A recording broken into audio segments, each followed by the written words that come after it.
Quote, Google's Gemini 3.5 Pro is months behind, with some company sources telling Axios that it's in part due to low morale. Interesting. Several top researchers, including Gemini's co-lead, have left the firm for competing AI labs. Jeff Dean, plus 3 other AI superstars, are leaving Google to start a company called Discovery Loop. Google shares down 4% on the news of Dean leaving, so $200 billion in lost market cap if you want to correlate those two things. Maybe these people weren't delivering and they wanted fresh blood, or is this just the siren call of doing a startup in an age of unlimited capital for AI and unlimited opportunity just being too much for the OGs at Google to not take advantage of? Building the most advanced frontier lab-driven model also takes tens of billions of dollars of capital. And the question really is, can you deliver the profits from the model? And in a world where open source is becoming so good and open weights models are catching up so quickly, and all the frontier labs are catching up to each other so quickly, does it really make as much sense to deploy tens of billions of dollars against building a model?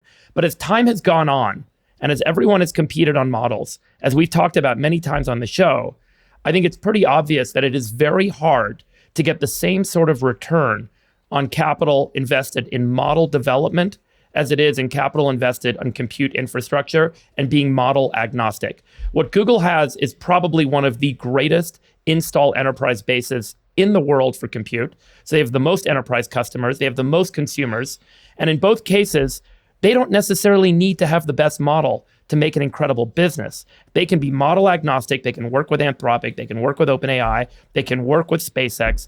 They have a significant ownership stake in SpaceX and in Anthropic, and they can work with all the open weights models. They can host them all. So now, if you're one of the great computer scientists, you're Demis, you're Jeff Dean, you're this whole crew, and you're inside at Google and they're allocating capital, not to your models, not to the things that you're most interested in, but they're allocating capital to infrastructure and data centers and supporting the broad ecosystem of models, you start to say, well, given the fact that I can go down the road and visit Brad Gerstner and a couple other people and raise a couple $1 billion at a multi-billion dollar pre-money with a PowerPoint deck because I'm the greatest in the world at doing this, that might be a better path for me. And I think that that's the moment. So the way I would frame it is CapEx is high alpha, low beta in data center infrastructure, that capital.